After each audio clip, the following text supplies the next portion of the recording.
Sa ngalan ng Ama at ng Anak ng Espiritu Santo. Amen. Purihin ka, amang Diyos na makapangyarihan sa lahat.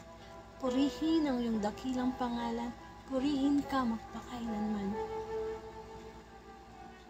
Maraming salamat, Panginoon, sa mga oras na ito, ang iyong salita, ang maging pagkain espiritual namin, Panginoon.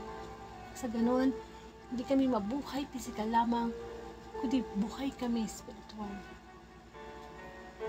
Ama, humingi po ako ng kapatawaran sa aking mga kasalanan. Linisin mo po ang aking isipan, ang aking puso, ang buo ko pong pagkatao.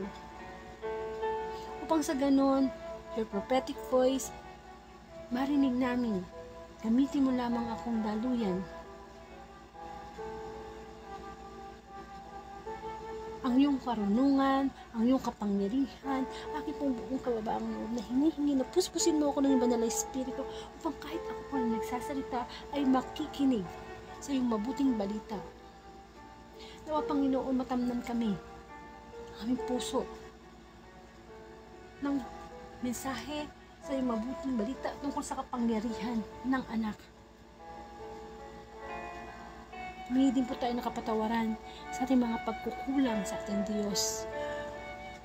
Lahat po tayo dito makasalanan. Lahat po tayo nagtitipon-tipon sa online na ito to glorify God, to listen to the Word of God.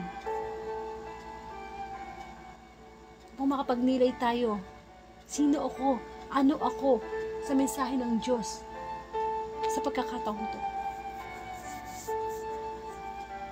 Tagalin po natin ang pagmataas natin. Tagalin natin ang mga bagay na nagiging hadlang upang dumaloy ang kapangyarihan ng banal na Espiritu. Yes, Lord, panalangin ko ang makakarinig ng iyong mensahe sa anumang dako ng mundo.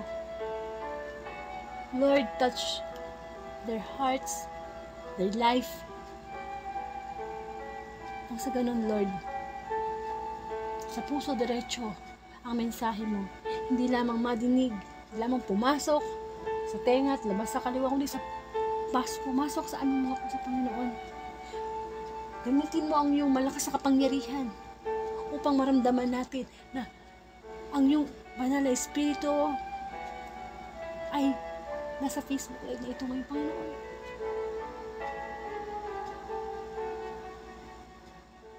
Lalo na yung mga taong lugmok na sa problema, nawawalan ng pag-asa, the depression, Lord. Sa mga oras na ito, ang iyong kapangyarihan, the power of God, the power of Jesus Christ. Send us, O Lord. Gusto namin gumaling. Gusto namin makasa out ang mga demonyo umaalipin sa amin, Panginoon. Gusto namin mabuhay spiritual. Nawa ang Espiritu mo at ang Espiritu namin magkaisa sa oras na ito. Ang lahat ito'y dalangin ko sa iyo, makapangyariang Ama. Pangalan ng Jesus at kaisa ng Espiritu Santo. Ang Ama at Anak at Santo. Amen. Muli, sumayin niyo po ang isang napakagandang araw, ang March 13, 2024. At ang Wednesday Gospel po, ang pagkain spiritual na ihain sa atin ng Panginoon. Ako po si Sister Angelica Dorde at welcome po sa Word of God Daily Gospel Facebook Live, kung saan muli ang hangarin, ang layunin, ang misyon ng Facebook Live na ito ay iparating ang araw-araw na mabuting balita. Saan man tayo naroroon, ano man ginagawa natin. No? Sana laging nasa schedule po natin yan. No? Masyado tayong busy sa bawat araw. Nakakalimutan na natin yung dahilan kung bakit tayo naging busy, kung bakit tayo napagod. Diba? Sinupply lahat yan ng Diyos. Nawa, hindi lang tayo dasal sa Kanya. Nakikinig din tayo sa Kanyang mga salita. Yun yung sa pamamagitan ng pagbabasa ng Bible, nakikipag-usap ng Diyos sa atin. At ganito mga gawain, no? Sa Facebook, sa YouTube, sa kahit anong social media, natin nag-uusapan ang salita ng Diyos. Makikinig po tayo kasi importante po yan. Wala na po tayo naririnig na salita ng Panginoon. Medyo matakot na tayo. Dahil abala na yung puso natin at medyo nagagaya na natin yung mga ginagawa ng mga tao na hindi naman nag-glorify ang Diyos. Nagkalat na po yan sa social media. Kasi ang demonyo, nagtitrabaho din siya sa social media. Amen? Kaya dapat binibigyan natin ng puwang ang mabuting balita. Amen. So, ang senaryo po ng mabuting balita, salamat sa Diyos, Wednesday Gospel, March 30, 2024, ay mula kay San Juan, at tungkol po ito sa kapangyarihan ng anak. At ang word for today natin is kapangyarihan. So, alam naman natin super power. No? Powerful talaga si Jesus Christ. At pero sinabi nga niya sa sarili niya, no? So, basahin, papapulan natin ang mabuting balita. Hindi pa pala natin binabasa. Amen. Ang mabuting balita ayon kay San Juan. Kaya sinabi sa kanya ni Jesus, ang aking amay patuloy sa paggawa at gayon din ako. Lalong pinagsikapan ng mga Hudyo na patayin siya sapagkat nilabag niya ang batas tungkol sa araw ng pamamahinga. Ay sinasabi pa niyang ang Diyos ang kanyang ama at gayoy ipinapantay ang sarili sa Diyos. Ang kapangyarihan ng anak.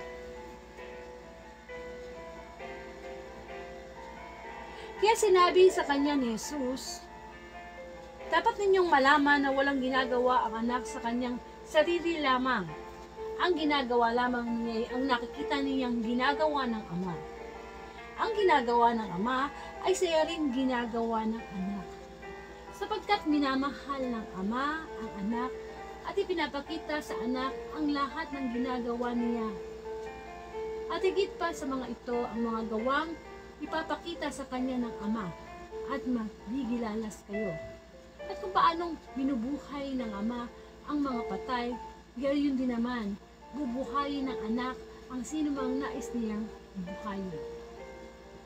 Hindi humahatol kanino man ang ama, ibinigay niya sa anak ang buong kapangyarihang humatol upang parangalan ang lahat ang anak.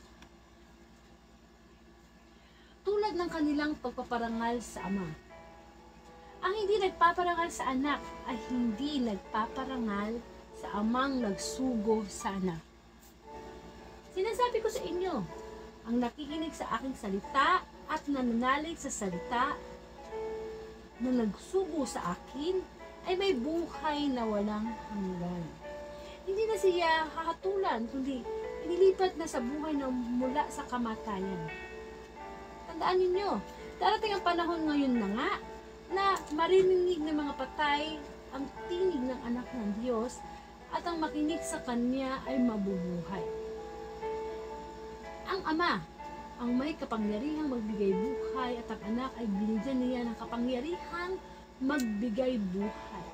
Binigyan din siya ng kapangyarihang humatol sapagkat siya ang anak ng tao. Huwag ninyo itong pagtakhan sapagkat darating ang oras na marinig ng mga patay ang kanyang tinig. Sila'y muling mabubuhay at lalabas sa kinalilibigan nila. Lahat ng gumawa ng mabuti ay pagkakalooban ng buhay na walang hanggan at lahat ng masama ay parurusahan. Mga kapatid, ang mabuting balita ng ating kaligtasan.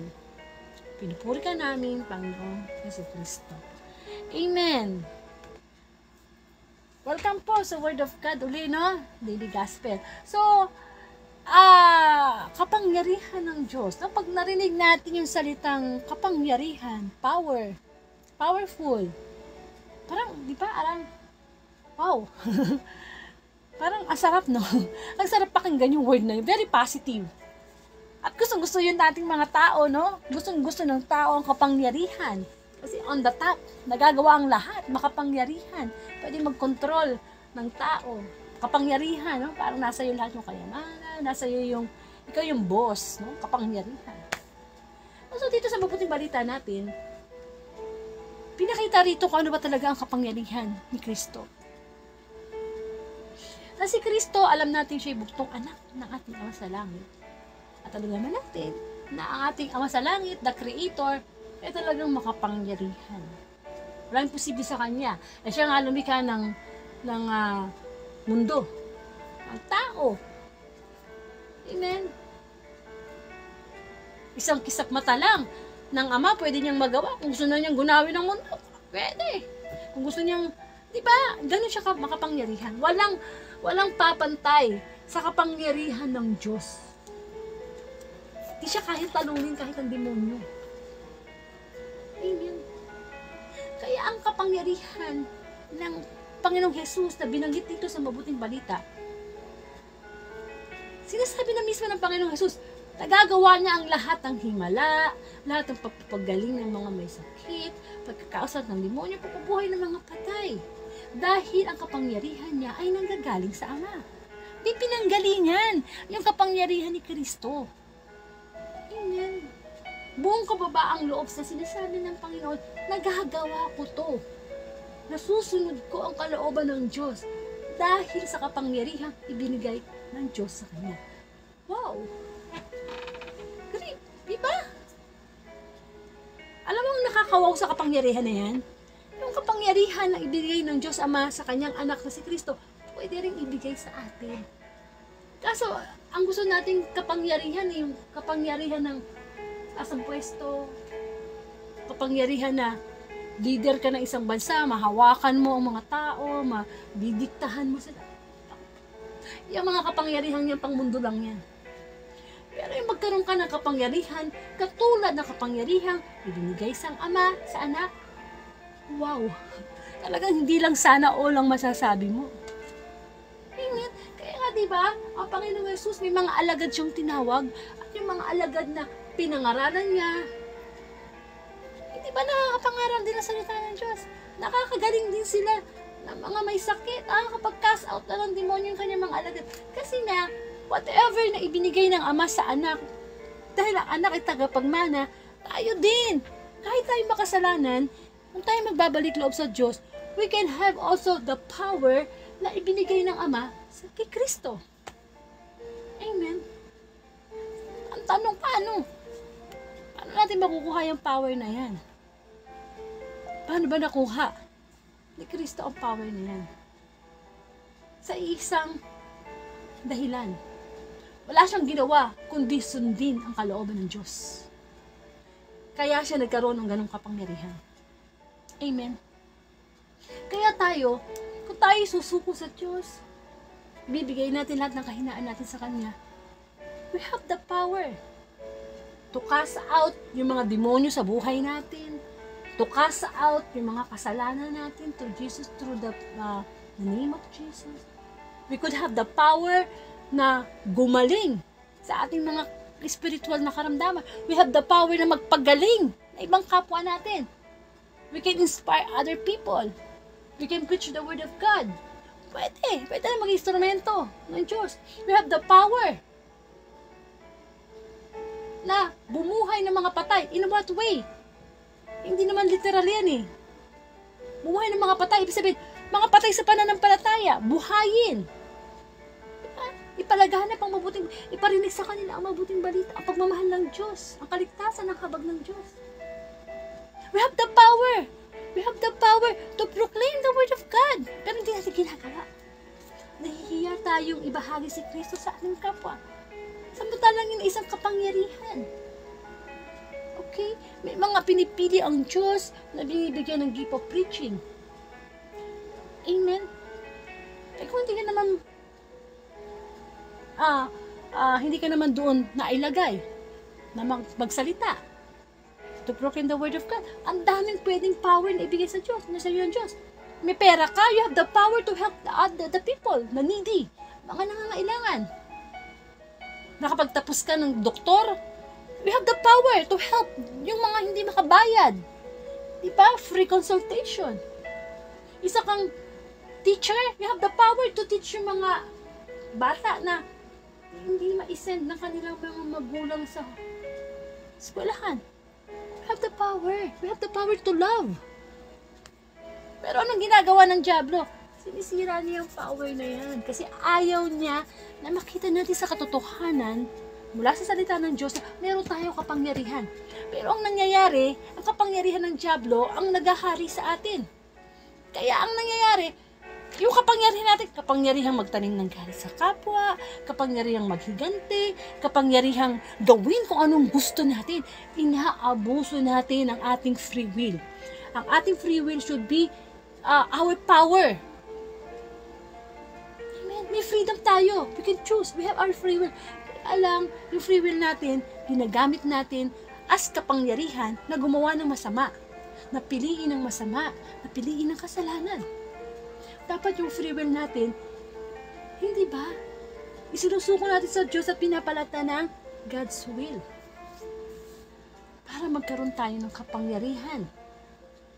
Yun ang idalangin natin sa Panginoon. Magkaroon tayo ng kapangyarihang talikuran, pagsisihan, ang ating mga kasalanan.